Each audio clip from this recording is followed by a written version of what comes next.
ಶಿವಬಾಬನಿಗೆ ಆನಂದವು. ಶಾಂತಿಯ ಮಾರ್ಗದಿ ಧ್ಯಾನ ಮಾಡುವುದು ಬಾಬನಿಗೆ ಶಿವಬಾಬನಿಗೆ ಆನಂದವು. ಸ್ವರಾಜ್ಯದ ಆತ್ಮರಿಗೆ ಸಂತಸವು. ಶಾಂತಿಯ ಮಾರ್ಗದಿ ಧ್ಯಾನ ಮಾಡುವುದು ಬಾಬನಿಗೆ ಶಿವಬಾಬನಿಗೆ ಆನಂದವು.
ಸಂಪೂರ್ಣರಾಗುವ ಮುಂದು ಭೋಗವ ತ್ಯಜಿಸಿ ಯೋಗವ ಅರಸಿ ಸಂಪೂರ್ಣರಾಗುವ ಮುಂದು. ಶಾಂತಿಯ ಮಾರ್ಗದಿ ಧ್ಯಾನ ಮಾಡುವುದು ಬಾಬನಿಗೆ ಶಿವಬಾಬನಿಗೆ ಆನಂದವು. ಸ್ವರಾಜ್ಯದ ಆತ್ಮರಿಗೆ ಸಂತಸವು. ಶಾಂತಿಯ ಮಾರ್ಗದಿ ಧ್ಯಾನ ಮಾಡುವುದು ಬಾಬನಿಗೆ ಶಿವಬಾಬನಿಗೆ ಆನಂದವು.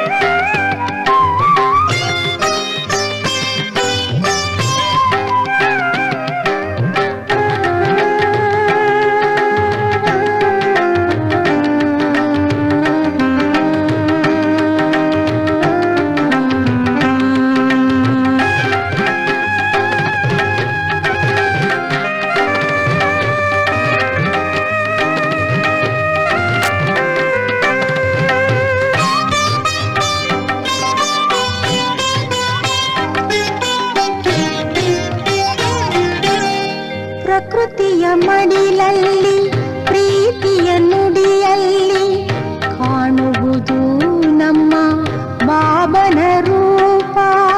ಪ್ರಕೃತಿಯ ಮಡಿಲಲ್ಲಿ ಪ್ರೀತಿಯ ನುಡಿಯಲ್ಲಿ ಕಾಣುವುದು ನಮ್ಮ ಬಾಬನ ರೂಪ. ಕ್ರಾಂತಿಯ ಅಳಿಸಿ ಶಾಂತಿಯ ಉಳಿಸಿ ನೆಮ್ಮದಿ ಜ್ಯೋತಿ ಸ್ವರೂಪ. ಜ್ಞಾನದ ಭಾವ ಶಕ್ತಿಯ ಕಿರಣ ತುಂಬಲಿ ಮನವ ತುಂಬಲಿ. ಆಸೆ ಎಂಬ ಮನುಬೊಂಬೆಯ ಬಯಕೆ ತೊರೆಯಲಿ ಮನವೇ ತೊರೆಯಲಿ. ಜ್ಞಾನ ಚಿಂತೆಯಲಿ ಬಾಬನ ಸ್ಮರಿಸಿ ನಲಿಯಲಿ ಮನವು ಅರಳಲಿ. ಜ್ಞಾನ ಚಿಂತೆಯಲಿ ಬಾಬನ ಸ್ಮರಿಸಿ ನಲಿಯಲಿ ಮನವು ಅರಳಲಿ. ಶಾಂತಿಯ ಮಾರ್ಗದಿ ಧ್ಯಾನ ಮಾಡುವುದು ಬಾಬನಿಗೆ ಶಿವಬಾಬನಿಗೆ ಆನಂದವು. ಸ್ವರಾಜ್ಯದ ಆತ್ಮರಿಗೆ ಸಂತಸವು. ಶಾಂತಿಯ ಮಾರ್ಗದಿ ಧ್ಯಾನ ಮಾಡುವುದು ಬಾಬನಿಗೆ ಶಿವಬಾಬನಿಗೆ ಆನಂದವು. ಭಾವನಿಗೆ ಶಿವ ಭಾವನಿಗೆ ಆನಂದವು.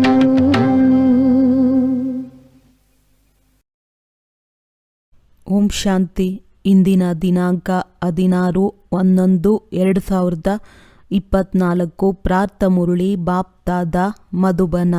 ಮಧುರ ಮಕ್ಕಳೇ, ತಂದೆಯು ನಿಮಗೆ ಆತ್ಮಿಕ ಕಲೆಯನ್ನು ಕಲಿಸಲು ಬಂದಿದ್ದಾರೆ.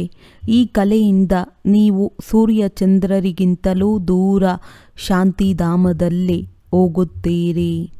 ಪ್ರಶ್ನೆ: ವಿಜ್ಞಾನದ ಅಭಿಮಾನ ಮತ್ತು ಶಾಂತಿಯ ಅಭಿಮಾನದಲ್ಲಿ ಯಾವ ಅಂತರವಿದೆ?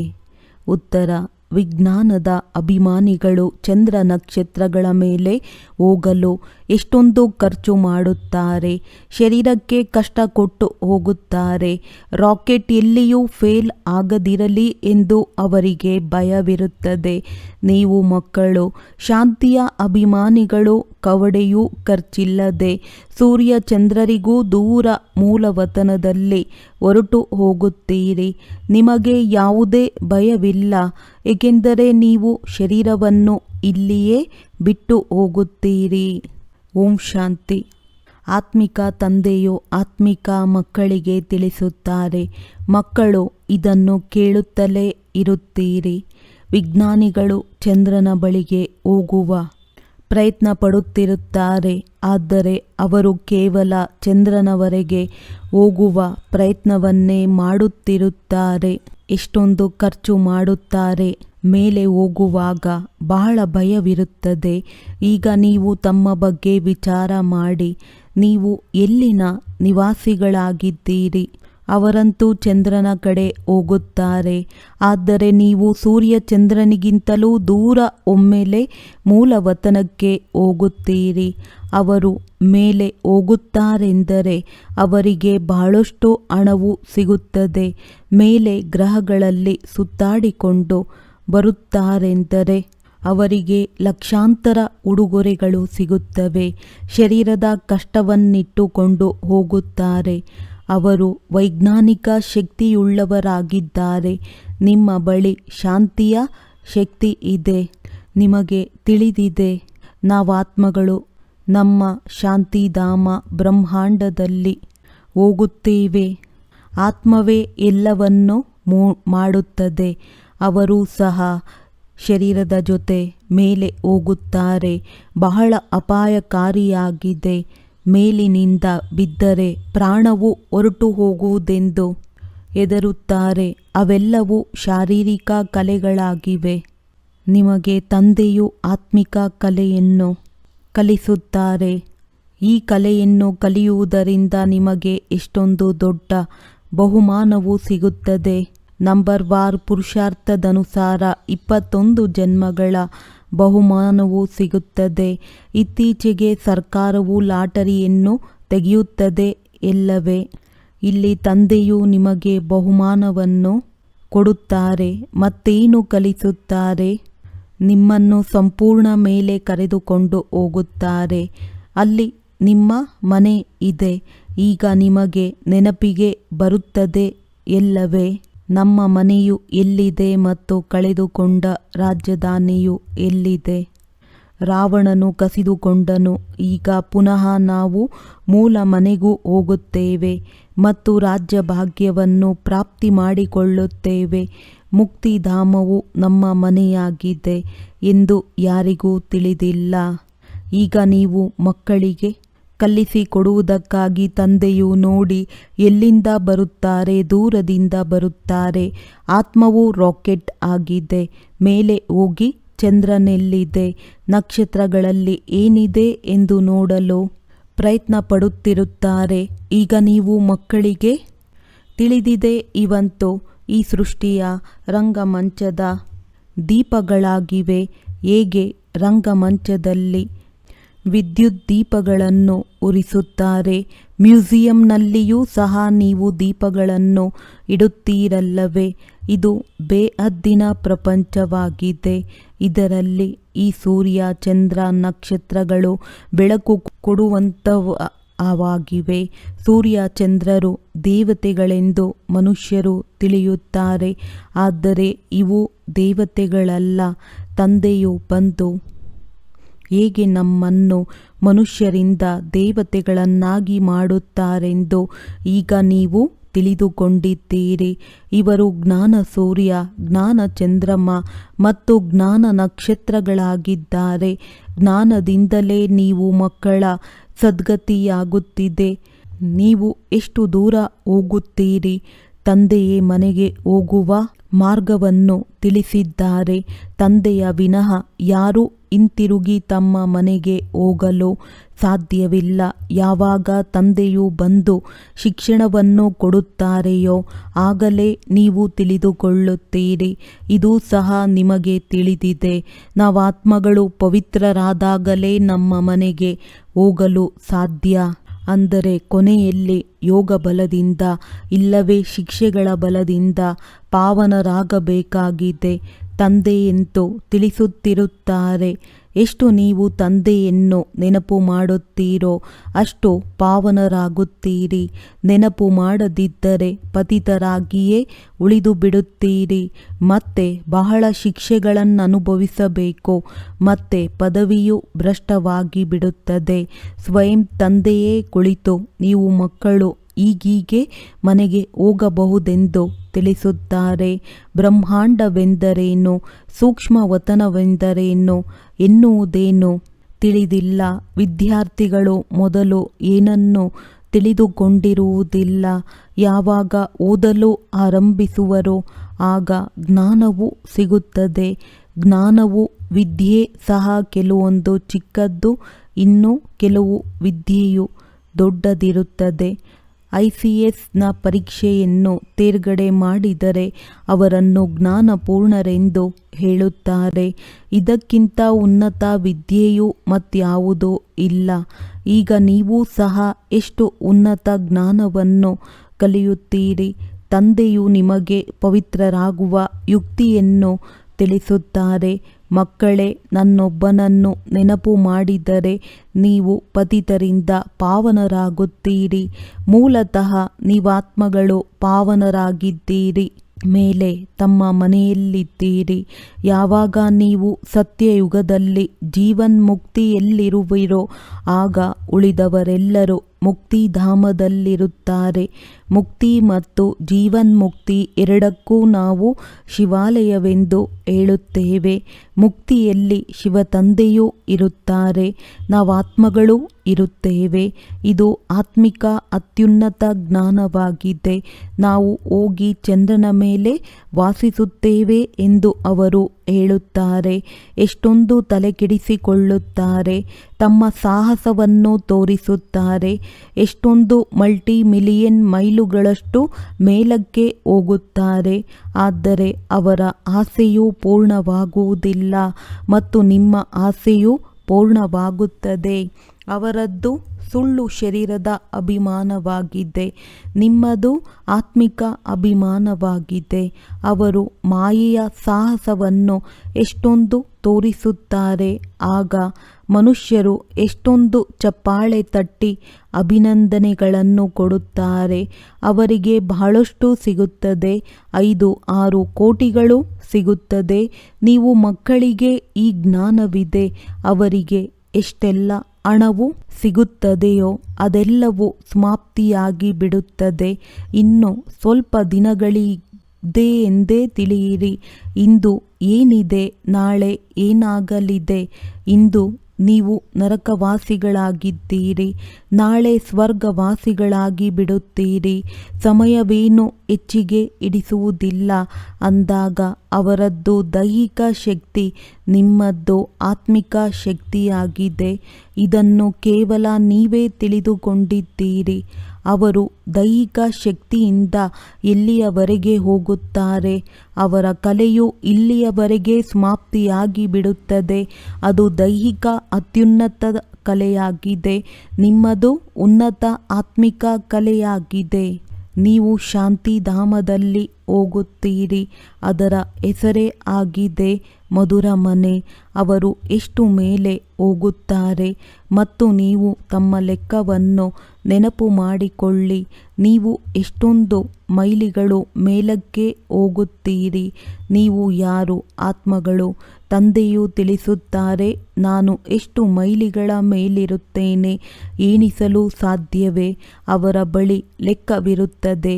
ಇಷ್ಟು ಮೈಲಿಗಳ ಮೇಲೆ ಹೋದರೂ ಮತ್ತೆ ಹಿಂತಿರುಗಿ ಬರುತ್ತಾರೆಂದು ತಿಳಿಸುತ್ತಾರೆ. ಬಹಳ ಎಚ್ಚರಿಕೆ ವಹಿಸುತ್ತಾರೆ. ಹೀಗೆ ಇಳಿಯುತ್ತಾರೆ, ಹಾಗೆ ಮಾಡುತ್ತಾರೆ ಎಂದು ಬಹಳಷ್ಟು ಅವರದ್ದು ಶಬ್ದವಿರುತ್ತದೆ. ನಿಮ್ಮದು ಸದ್ದೇ ಇರುವುದಿಲ್ಲ. ನೀವು ಎಲ್ಲಿಗೆ ಹೋಗುತ್ತೀರಿ ಮತ್ತು ಹೇಗೆ ಬರುತ್ತೀರಿ ಎಂಬುದು ಯಾರಿಗೂ ತಿಳಿಯುವುದಿಲ್ಲ. ನಿಮಗೆ ಯಾವ ಬಹುಮಾನವು ಸಿಗುತ್ತದೆ ಎಂಬುದು ನಿಮಗೆ ಗೊತ್ತು. ಅದ್ಭುತವಾಗಿದೆ. ತಂದೆಯದ್ದು ಚಮತ್ಕಾರವಾಗಿದೆ. ಇದು ಯಾರಿಗೂ ತಿಳಿದಿಲ್ಲ. ಇದೇನು ಹೊಸ ಮಾತಲ್ಲ. ಪ್ರತಿ 5,000 ವರ್ಷಗಳ ನಂತರ ಅವರು ಈ ಅಭ್ಯಾಸವನ್ನು ಮಾಡುತ್ತಿರುತ್ತಾರೆಂದು ನೀವು ಹೇಳುತ್ತಿರುತ್ತೀರಿ. ಅಂದರೆ ನೀವು ಈ ಸೃಷ್ಟಿರೂಪಿ ನಾಟಕದ ಆದಿ ಮಧ್ಯ ಅಂತ್ಯದ ಕಾಲಾವಧಿಯನ್ನು ಬಹಳ ಚೆನ್ನಾಗಿ ತಿಳಿದುಕೊಂಡಿದ್ದೀರಿ. ಅಂದಾಗ ತಂದೆಯು ನಮಗೆ ಏನು ಕಲಿಸುತ್ತಾರೆಂಬುದು ನಶೆ ಇರಬೇಕು. ಬಹಳ ಶ್ರೇಷ್ಠ ಪುರುಷಾರ್ಥವನ್ನು ಮಾಡುತ್ತೀರಿ, ಮತ್ತೆ ಕಲ್ಪದ ನಂತರವೂ ಮಾಡುತ್ತೀರಿ. ಇವೆಲ್ಲ ಮಾತುಗಳು ಯಾರಿಗೂ ಗೊತ್ತಿಲ್ಲ. ತಂದೆಯು ಗುಪ್ತವಾಗಿದ್ದಾರೆ. ನಿಮಗೆ ಪ್ರತಿನಿತ್ಯವೂ ಎಷ್ಟೊಂದು ತಿಳಿಸುತ್ತಿರುತ್ತಾರೆ, ಎಷ್ಟೊಂದು ಜ್ಞಾನವನ್ನು ಕೊಡುತ್ತಾರೆ. ಅವರು ಒಂದು ಪರಿಮಿತ ದೂರದವರೆಗೆ ಹೋಗುತ್ತಾರೆ. ನೀವು ಬೇಹದ್ದಿನಲ್ಲಿ ಹೋಗುತ್ತೀರಿ. ಅವರು ಚಂದ್ರನವರೆಗೆ ಹೋಗುತ್ತಾರೆ. ಸೂರ್ಯ ಚಂದ್ರನೆಂದರೆ ದೊಡ್ಡ ದೊಡ್ಡ ದೀಪಗಳಷ್ಟೇ, ಇನ್ನೇನೂ ಇಲ್ಲ. ಅವರಿಗೆ ಭೂಮಿಯು ಬಹಳ ಚಿಕ್ಕದಾಗಿ ಕಾಣುತ್ತದೆ. ಅಂದಾಗ ಅವರ ಶಾರೀರಿಕ ಜ್ಞಾನ ಮತ್ತು ನಿಮ್ಮ ಜ್ಞಾನದಲ್ಲಿ ಎಷ್ಟೊಂದು ಅಂತರವಿದೆ. ನೀವಾತ್ಮಗಳು ಎಷ್ಟೊಂದು ಸೂಕ್ಷ್ಮವಾಗಿದ್ದೀರಿ, ಆದರೆ ವೇಗವು ಬಹಳಷ್ಟು ತೀಕ್ಷ್ಣವಾಗಿದೆ. ನೀವಾತ್ಮಗಳು ಮೇಲಿರುತ್ತೀರಿ. ಇಲ್ಲಿ ಪಾತ್ರವನ್ನಭಿನಯಿಸಲು ಬರುತ್ತೀರಿ. ತಂದೆಯೂ ಸಹ ಪರಮ ಆತ್ಮನಾಗಿದ್ದಾರೆ. ಆದರೆ ಅವರ ಪೂಜೆ ಹೇಗಾಗುವುದು? ಭಕ್ತಿಯೂ ಸಹ ಅವಶ್ಯವಾಗಿ ಆಗಲೇಬೇಕಾಗಿದೆ. ತಂದೆಯು ತಿಳಿಸುತ್ತಾರೆ, ಅರ್ಧಕಲ್ಪ ಜ್ಞಾನ ದಿನವಾಗಿದೆ, ಇನ್ನರ್ಧಕಲ್ಪ ಭಕ್ತಿ ರಾತ್ರಿಯಾಗಿದೆ. ಈಗ ಸಂಗಮ ಯುಗದಲ್ಲಿ ನೀವು ಜ್ಞಾನವನ್ನು ತೆಗೆದುಕೊಳ್ಳುತ್ತೀರಿ. ಸತ್ಯಯುಗದಲ್ಲಂತೂ ಜ್ಞಾನವಿರುವುದಿಲ್ಲ. ಆದ್ದರಿಂದ ಈ ಸಮಯಕ್ಕೆ ಪುರುಷೋತ್ತಮ ಸಂಗಮ ಯುಗವೆಂದು ಹೇಳಲಾಗುತ್ತದೆ. ಎಲ್ಲರನ್ನೂ ಪುರುಷೋತ್ತಮರನ್ನಾಗಿ ಮಾಡುತ್ತಾರೆ. ನೀವಾತ್ಮಗಳು ಎಷ್ಟೊಂದು ದೂರಕ್ಕೆ ಹೋಗುತ್ತೀರಿ. ನಿಮಗಿದು ಖುಷಿಯಿದೆ ಎಲ್ಲವೇ? ಅವರು ತಮ್ಮ ಕಲೆಯನ್ನು ತೋರಿಸುತ್ತಾರೆಂದರೆ ಅವರಿಗೆ ಬಹಳಷ್ಟು ಹಣವು ಸಿಗುತ್ತದೆ. ಬಲೆ, ಅವರಿಗೆ ಎಷ್ಟಾದರೂ ಸಿಗಲಿ. ಆದರೆ ನಿಮಗೆ ತಿಳಿದಿದೆ, ಅದೇನು ನಮ್ಮ ಜೊತೆಯಲ್ಲಿ ಬರುವುದಿಲ್ಲ. ಈಗ ಶರೀರ ಬಿಟ್ಟೆವೆಂದರೆ ಬಿಟ್ಟೆವು, ಎಲ್ಲವೂ ಸಮಾಪ್ತಿಯಾಗಲಿದೆ. ಈಗ ನಿಮಗೆ ಎಷ್ಟೊಂದು ಅಮೂಲ್ಯ ರತ್ನಗಳು ಸಿಗುತ್ತವೆ. ಇದರ ಬೆಲೆಯನ್ನು ಎಣಿಸಲು ಸಾಧ್ಯವಿಲ್ಲ. ಒಂದೊಂದು ಜ್ಞಾನ ರತ್ನಗಳು ಲಕ್ಷಾಂತರ ರೂಪಾಯಿಗಳಷ್ಟು ಅಮೂಲ್ಯವಾಗಿದೆ. ಎಷ್ಟೊಂದು ಸಮಯದಿಂದ ನೀವು ಕೇಳುತ್ತಲೇ ಬರುತ್ತೀರಿ. ಗೀತೆಯಲ್ಲಿ ಎಷ್ಟೊಂದು ಅಮೂಲ್ಯ ಜ್ಞಾನವಿದೆ. ಇದೊಂದೇ ಗೀತೆಯಾಗಿದೆ. ಇದಕ್ಕೆ ಅತ್ಯಮೂಲ್ಯವೆಂದು ಹೇಳುತ್ತಾರೆ. ಸರ್ವಶಾಸ್ತ್ರಮಯಿ ಶಿರೋಮಣಿ ಶ್ರೀಮದ್ ಭಗವದ್ಗೀತೆಯಾಗಿದೆ. ಅವರು ಬಲೆ ಇದನ್ನು ನಿತ್ಯವೂ ಓದುತ್ತಿರುತ್ತಾರೆ. ಆದರೆ ಇದರ ಅರ್ಥವು ಅವರಿಗೆ ತಿಳಿದಿದೆಯೇ? ಗೀತೆಯನ್ನು ಓದುವುದರಿಂದ ಏನಾಗುವುದೆಂದು ಅವರಿಗೆ ಗೊತ್ತಿಲ್ಲ. ಈಗ ತಂದೆಯು ತಿಳಿಸುತ್ತಾರೆ, ಮಕ್ಕಳೇ, ನನ್ನನ್ನು ನೆನಪು ಮಾಡಿದರೆ ನೀವು ಪಾವನರಾಗುತ್ತೀರಿ. ಅವರು ಕೇವಲ ಗೀತೆಯನ್ನು ಓದುತ್ತಾರೆ. ಆದರೆ ತಂದೆಯ ಜೊತೆ ಅವರಲ್ಲಿ ಒಬ್ಬರ ಬುದ್ಧಿಯೋಗವು ಸಹ ಇಲ್ಲ, ತಂದೆಯನ್ನೇ ಸರ್ವವ್ಯಾಪಿ ಎಂದು ಹೇಳಿಬಿಡುತ್ತಾರೆ. ಪಾವನರಾಗುವುದಕ್ಕೂ ಸಾಧ್ಯವಿಲ್ಲ. ಈಗ ಈ ಲಕ್ಷ್ಮೀ ನಾರಾಯಣರ ಚಿತ್ರಗಳು ನಿಮ್ಮ ಸನ್ಮುಖದಲ್ಲಿವೆ. ಇವರಿಗೆ ದೇವತೆಗಳೆಂದು ಹೇಳಲಾಗುತ್ತದೆ, ಏಕೆಂದರೆ ದೈವಿ ಗುಣಗಳಿವೆ. ನೀವೆಲ್ಲರೂ ಪಾವನರಾಗಿ ತಮ್ಮ ಮನೆಗೆ ಹೋಗಬೇಕಾಗಿದೆ. ಹೊಸ ಪ್ರಪಂಚದಲ್ಲಿ ಇಷ್ಟೊಂದು ಜನಸಂಖ್ಯೆ ಇರುವುದಿಲ್ಲ. ಉಳಿದೆಲ್ಲ ಆತ್ಮಗಳು ತಮ್ಮ ಮನೆಗೆ ಹೋಗಬೇಕಾಗುತ್ತದೆ. ನಿಮಗೆ ತಂದೆಯೂ ಸಹ ಬಹಳ ಅದ್ಭುತವಾದ ಜ್ಞಾನವನ್ನು ಕೊಡುತ್ತಾರೆ. ಇದರಿಂದ ನೀವು ಮನುಷ್ಯರಿಂದ ಬಹಳ ಶ್ರೇಷ್ಠ ದೇವತೆಗಳಾಗುತ್ತೀರಿ. ಅಂದ ಮೇಲೆ ಇಂತಹ ವಿದ್ಯಾಭ್ಯಾಸದ ಮೇಲೆ ಅಷ್ಟೊಂದು ಗಮನವೂ ಇರಬೇಕು. ಇದು ಸಹ ನಿಮಗೆ ತಿಳಿದಿದೆ. ಕಲ್ಪದ ಹಿಂದೆ ಯಾರೆಷ್ಟು ಈ ವಿದ್ಯೆಯ ಮೇಲೆ ಗಮನ ಕೊಟ್ಟಿದ್ದರೋ ಅದೇ ರೀತಿ ಈಗಲೂ ಗಮನ ಕೊಡುತ್ತಾರೆ. ಎಲ್ಲವೂ ವಿದ್ಯೆಯಿಂದಲೇ ತಿಳಿಯುತ್ತದೆ. ತಂದೆಯು ಸೇವಾ ಸಮಾಚಾರವನ್ನು ಕೇಳಿ ಖುಷಿಯಾಗುತ್ತಾರೆ. ತಂದೆಗೆ ಎಂದೂ ಪತ್ರವನ್ನೇ ಬರೆಯದಿದ್ದರೆ ಅವರ ಬುದ್ಧಿಯು ಎಲ್ಲಿಯೋ ಕಲ್ಲು ಮುಳ್ಳಿನ ಕಡೆ ಹೊರಟು ಹೋಗಿದೆ ಎಂದು ತಿಳಿಯುತ್ತಾರೆ. ದೇಹಾಭಿಮಾನವು ಬಂದು ಬಿಟ್ಟಿದೆ, ತಂದೆಯನ್ನು ಮರೆತು ಬಿಟ್ಟಿದ್ದಾರೆ ಎಂದು ತಿಳಿದುಕೊಳ್ಳುತ್ತಾರೆ. ಇಲ್ಲದಿದ್ದರೆ ವಿಚಾರ ಮಾಡಿ. ಲವ್ ಮ್ಯಾರೇಜ್ ಆದಾಗ ಅವರಲ್ಲಿ ಪರಸ್ಪರ ಎಷ್ಟೊಂದು ಪ್ರೀತಿ ಇರುತ್ತದೆ. ಕೆಲವರ ವಿಚಾರವೂ ಬದಲಾಗುತ್ತದೆ ಎಂದರೆ ಮತ್ತೆ ಸ್ತ್ರೀಯನ್ನು ಕೊಲ್ಲುವ ಸಾಧ್ಯತೆಯೂ ಇದೆ. ಆದರೆ ಇಲ್ಲಿ ನಿಮ್ಮದು ತಂದೆಯ ಜೊತೆ ಲವ್ ಮ್ಯಾರೇಜ್ ಆಗಿದೆ. ತಂದೆಯು ಬಂದು ನಿಮಗೆ ತಮ್ಮ ಪರಿಚಯವನ್ನು ಕೊಡುತ್ತಾರೆ. ನೀವು ತಾವಾಗಿಯೇ ಪರಿಚಯವನ್ನು ಪಡೆಯುವುದಿಲ್ಲ, ತಂದೆಯೇ ಬರಬೇಕಾಗುತ್ತದೆ. ಯಾವಾಗ ಹಳೆಯ ಪ್ರಪಂಚವಾಗುವುದೋ ಆಗಲೇ ತಂದೆಯು ಬರುತ್ತಾರೆ. ಹಳೆಯದನ್ನು ಹೊಸದನ್ನಾಗಿ ಮಾಡಲು ಅವಶ್ಯವಾಗಿ ತಂದೆಯು ಸಂಗಮದಲ್ಲಿಯೇ ಬರುತ್ತಾರೆ. ಹೊಸ ಪ್ರಪಂಚವನ್ನು ಸ್ಥಾಪನೆ ಮಾಡುವುದೇ ತಂದೆಯ ಕರ್ತವ್ಯವಾಗಿದೆ. ನಿಮ್ಮನ್ನು ಸ್ವರ್ಗದ ಮಾಲೀಕರನ್ನಾಗಿ ಮಾಡುತ್ತಾರೆಂದರೆ ಇಂತಹ ತಂದೆಯ ಜೊತೆ ಎಷ್ಟೊಂದು ಪ್ರೀತಿ ಇರಬೇಕು. ಆದರೆ ಬಾಬಾ, ನಾವು ಮರೆತು ಹೋಗುತ್ತೇವೆಂದು ಏಕೆ ಹೇಳುತ್ತೀರಿ? ಎಷ್ಟು ಶ್ರೇಷ್ಠಾತಿ ಶ್ರೇಷ್ಠ ತಂದೆಯಾಗಿದ್ದಾರೆ. ಅವರಿಗಿಂತ ಶ್ರೇಷ್ಠರು ಮತ್ಯಾರೂ ಇಲ್ಲ. ಮನುಷ್ಯರು ಮುಕ್ತಿಗಾಗಿ ಎಷ್ಟೊಂದು ತಲೆ ಕೆಡಿಸಿಕೊಳ್ಳುತ್ತಾರೆ, ಉಪಾಯಗಳನ್ನು ಮಾಡುತ್ತಾರೆ. ಎಷ್ಟೊಂದು ಸುಳ್ಳು ಮೋಸವೂ ನಡೆಯುತ್ತಿದೆ. ಮಹರ್ಷಿ ಮೊದಲಾದವರಿಗೆ ಎಷ್ಟೊಂದು ಹೆಸರಿದೆ. ಸರ್ಕಾರವು 10-20 ಎಕರೆ ಜಮೀನನ್ನು ಕೊಡುತ್ತದೆ. ಅಂದರೆ ಸರ್ಕಾರವು ಅಧಾರ್ಮಿಕವೆಂದಲ್ಲ. ಇದರಲ್ಲಿ ಕೆಲವು ಮಂತ್ರಿಗಳು ಧಾರ್ಮಿಕರಿದ್ದಾರೆ, ಇನ್ನು ಕೆಲವರು ಅಧಾರ್ಮಿಕರಿದ್ದಾರೆ. ಕೆಲವರು ಧರ್ಮವನ್ನು ಒಪ್ಪುವುದೇ ಇಲ್ಲ. ಧರ್ಮವೇ ಶಕ್ತಿ ಎಂದು ಹೇಳಲಾಗುತ್ತದೆ. ಕ್ರಿಶ್ಚಿಯನರಲ್ಲಿ ಶಕ್ತಿ ಇತ್ತಲ್ಲವೇ? ಇಡೀ ಭಾರತವನ್ನೇ ವಶಪಡಿಸಿಕೊಂಡರು. ಈಗ ಭಾರತದಲ್ಲಿ ಯಾವುದೇ ಶಕ್ತಿ ಇಲ್ಲ. ಎಷ್ಟೊಂದು ಹೊಡೆದಾಟ ಜಗಳವಿದೆ. ಇದೇ ಭಾರತವೇ ಏನಾಗಿತ್ತು? ತಂದೆಯು ಹೇಗೆ ಇಲ್ಲಿಗೆ ಬರುತ್ತಾರೆಂಬುದು ಯಾರಿಗೂ ತಿಳಿದಿಲ್ಲ. ಮಗಧ ದೇಶದಲ್ಲಿ ಬರುತ್ತಾರೆ. ಎಲ್ಲಿ ಮೀನು ಮೊಸಳೆಗಳಿರುತ್ತವೆ ಎಂದು ನೀವು ತಿಳಿದುಕೊಂಡಿದ್ದೀರಿ. ಎಲ್ಲವನ್ನೂ ತಿಂದು ಬಿಡುವಂತಹ ಮನುಷ್ಯರಿದ್ದಾರೆ. ಭಾರತವು ಎಲ್ಲದಕ್ಕಿಂತ ಹೆಚ್ಚಿನ ವೈಷ್ಣವನಾಗಿತ್ತು. ಇದು ವೈಷ್ಣವ ರಾಜ್ಯವಲ್ಲವೇ? ಈ ಮಹಾನ್ ಪವಿತ್ರ ದೇವತೆಗಳೆಲ್ಲಿ? ಆದರೆ ಇಂದು ನೋಡಿ, ಏನೇನು ವಶಪಡಿಸಿಕೊಳ್ಳುತ್ತಾ ಹೋಗುತ್ತಾರೆ. ನರಭಕ್ಷಕರಾಗಿ ಬಿಡುತ್ತಾರೆ. ಭಾರತದ ಸ್ಥಿತಿಯು ಏನಾಗಿ ಬಿಟ್ಟಿದೆ? ಈಗ ನಿಮಗೆ ತಂದೆಯು ಎಲ್ಲ ರಹಸ್ಯವನ್ನು ತಿಳಿಸುತ್ತಿದ್ದಾರೆ. ಮೇಲಿನಿಂದ ಹಿಡಿದು ಕೆಳಗಿನ ತನಕ ಪೂರ್ಣ ಜ್ಞಾನವನ್ನು ಕೊಡುತ್ತಾರೆ. ಮೊಟ್ಟ ಮೊದಲಿಗೆ ನೀವೇ ಈ ಪೃಥ್ವಿಯಲ್ಲಿ ಇರುತ್ತೀರಿ. ನಂತರ ಜನಸಂಖ್ಯೆಯೂ ವೃದ್ಧಿಯಾಗುತ್ತಾ ಹೋಗುತ್ತದೆ.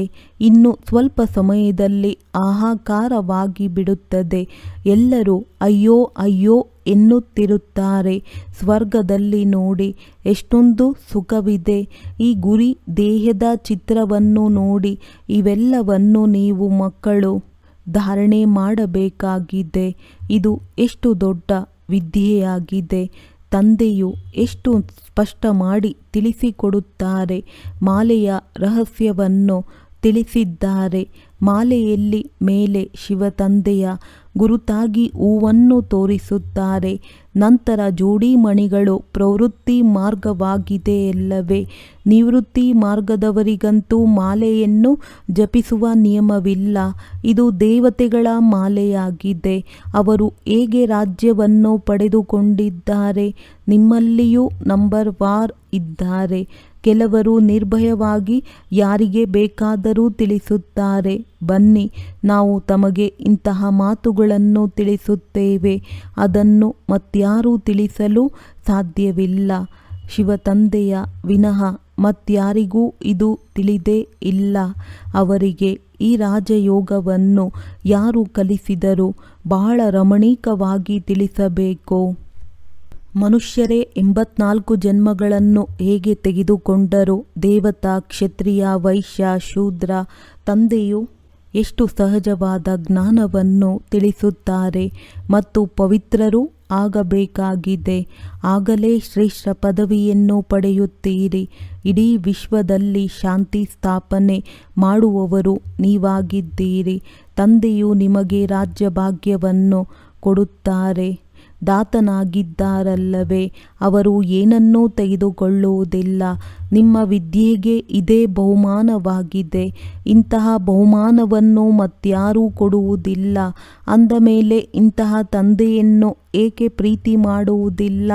ಲೌಕಿಕ ತಂದೆಯನ್ನಂತೂ ಜನ್ಮ ಪೂರ್ತಿ ನೆನಪು ಮಾಡುತ್ತೀರಿ. ಪಾರಲೌಕಿಕ ತಂದೆಯನ್ನು ಏಕೆ ನೆನಪು ಮಾಡುವುದಿಲ್ಲ? ತಂದೆಯು ತಿಳಿಸುತ್ತಾರೆ, ಇದು ಯುದ್ಧದ ಮೈದಾನವಾಗಿದೆ.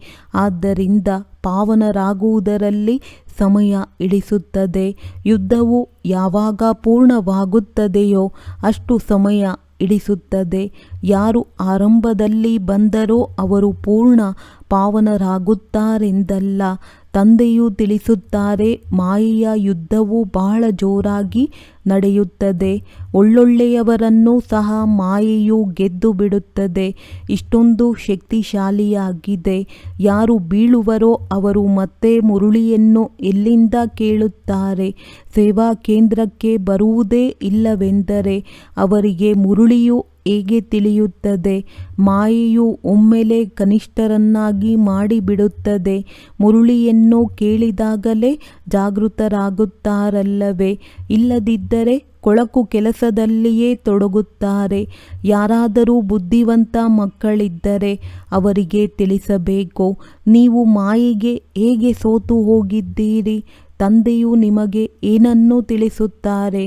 ಎಲ್ಲಿಗೆ ಹೋಗಬೇಕು ಎಂದು ಹೇಳಬೇಕು. ಇವರನ್ನು ಮಾಯೆಯು ತಿನ್ನುತ್ತಿದೆ ಎಂಬುದನ್ನು ನೋಡಿದರೆ ಅವರನ್ನು ಇದರಿಂದ ಪಾರು ಮಾಡುವ ಪ್ರಯತ್ನ ಪಡಬೇಕು. ಮಾಯೆಯು ಅವರನ್ನು ಪೂರ್ಣ ನುಂಗಿ ಹಾಕಲು ಬಿಡಬಾರದು. ಅವರು ಪುನಃ ಜಾಗೃತರಾಗಬೇಕು. ಇಲ್ಲದಿದ್ದರೆ ಶ್ರೇಷ್ಠ ಪದವಿಯನ್ನು ಪಡೆಯುವುದಿಲ್ಲ. ಸದ್ಗುರುವಿನ ನಿಂದನೆ ಮಾಡಿಸುತ್ತಾರೆ. ಒಳ್ಳೆಯದು. ಮಧುರಾತಿ ಮಧುರ ಅಗಲಿ ಹೋಗಿ ಮರಳಿ ಸಿಕ್ಕಿರುವಂತಹ ಮಕ್ಕಳಿಗೆ ಪ್ರೀತಿಯ ಮಾತ್ಪಿತಾ ಬಾಪ್ ದಾದಾರವರ ನೆನಪು, ಪ್ರೀತಿ ಹಾಗೂ ನಮಸ್ತೆ. ಆತ್ಮೀಯ ಮಕ್ಕಳಿಗೆ ಆತ್ಮೀಯ ತಂದೆಯ ನಮಸ್ತೆ. ಧಾರಣೆಗಾಗಿ ಮುಖ್ಯ ಸಾರ. ತಂದೆಯಿಂದ ಶಾಂತಿಯ ಕಲೆಯನ್ನು ಕಲಿತು ಈ ಹದ್ದಿನ ಪ್ರಪಂಚದಿಂದ ದೂರ ಬೇಹದ್ದಿನಲ್ಲಿ ಹೋಗಬೇಕಾಗಿದೆ. ಈ ನಶೆ ಇರಲಿ. ತಂದೆಯು ನಮಗೆ ಎಷ್ಟೊಂದು ಸುಂದರ ಜ್ಞಾನವನ್ನು ಕೊಟ್ಟು ಎಷ್ಟು ದೊಡ್ಡ ಬಹುಮಾನವನ್ನು ಕೊಡುತ್ತಾರೆ. ನಿರ್ಭಯರಾಗಿ ಬಹಳ ಮಧುರ ಶೈಲಿಯಿಂದ ಸೇವೆ ಮಾಡಬೇಕಾಗಿದೆ. ಮಾಯೆಯ ಯುದ್ಧದಲ್ಲಿ ಶಕ್ತಿಶಾಲಿಗಳಾಗಿ ವಿಜಯವನ್ನು ಪಡೆಯಬೇಕಾಗಿದೆ. ಮುರುಳಿಯನ್ನು ಕೇಳಿ ಜಾಗೃತರಾಗಿರಬೇಕಾಗಿದೆ ಮತ್ತು ಎಲ್ಲರನ್ನೂ ಜಾಗೃತಗೊಳಿಸಬೇಕಾಗಿದೆ. ವರದಾನ: ಪರಮ ಪೂಜ್ಯರಾಗಿ ಪರಮಾತ್ಮನ ಪ್ರೀತಿಯ ಅಧಿಕಾರವನ್ನು ಪ್ರಾಪ್ತಿ ಮಾಡುವಂತಹ ಸಂಪೂರ್ಣ ಸ್ವಚ್ಛ ಆತ್ಮಭವ. ನಾನು ಪೂಜ್ಯ ಆತ್ಮನಾಗಿದ್ದೇನೆ. ಈ ಶರೀರರೂಪಿ ಮಂದಿರದಲ್ಲಿ ವಿರಾಜಮಾನವಾಗಿದ್ದೇನೆ. ಸದಾ ಈ ಸ್ಮೃತಿ ಜೀವನದಲ್ಲಿ ತೆಗೆದುಕೊಂಡು ಬರಬೇಕು. ಇಂತಹ ಪೂಜ್ಯ ಆತ್ಮರೇ ಸರ್ವರಿಗೆ ಪ್ರಿಯರಾಗಿದ್ದಾರೆ. ಅವರ ಜಡ ಮೂರ್ತಿಯೂ ಸಹ ಎಲ್ಲರಿಗೆ ಪ್ರಿಯವಾಗುತ್ತದೆ. ಕೆಲವರು ಪರಸ್ಪರ ಜಗಳ ಮಾಡುತ್ತಾರೆ, ಆದರೆ ಮೂರ್ತಿಯನ್ನು ಪ್ರೀತಿ ಮಾಡುತ್ತಾರೆ, ಏಕೆಂದರೆ ಅದರಲ್ಲಿ ಪವಿತ್ರತೆ ಇದೆ. ಅಂದಾಗ ತಮ್ಮೊಂದಿಗೆ ತಾವೇ ಕೇಳಿಕೊಳ್ಳಿ, ಮನಸ್ಸು ಬುದ್ಧಿ ಸಂಪೂರ್ಣ ಸ್ವಚ್ಛವಾಗಿದೆಯೇ? ಸ್ವಲ್ಪನಾದರೂ ಅಸ್ವಚ್ಛತೆ ಮಿಕ್ಸ್ ಆಗಿಲ್ಲ ತಾನೆ? ಯಾರು ಹಾಗೆ ಸಂಪೂರ್ಣ ಸ್ವಚ್ಛವಾಗಿರುತ್ತಾರೆ ಅವರೇ ಪರಮಾತ್ಮನ ಪ್ರೀತಿಗೆ ಅಧಿಕಾರಿ ಆಗಿದ್ದಾರೆ. ಸ್ಲೋಗನ್: ಜ್ಞಾನದ ಖಜಾನೆಯನ್ನು ಸ್ವಯಂನಲ್ಲಿ ಧಾರಣೆ ಮಾಡಿ ಸದಾ ಪ್ರತಿಯೊಂದು ಕರ್ಮ ತಿಳುವಳಿಕೆಯಿಂದ ಮಾಡುವವರೇ ಜ್ಞಾನಿ ಆತ್ಮರಾಗಿದ್ದಾರೆ. ಒಳ್ಳೆಯದು. ಓಂ ಶಾಂತಿ.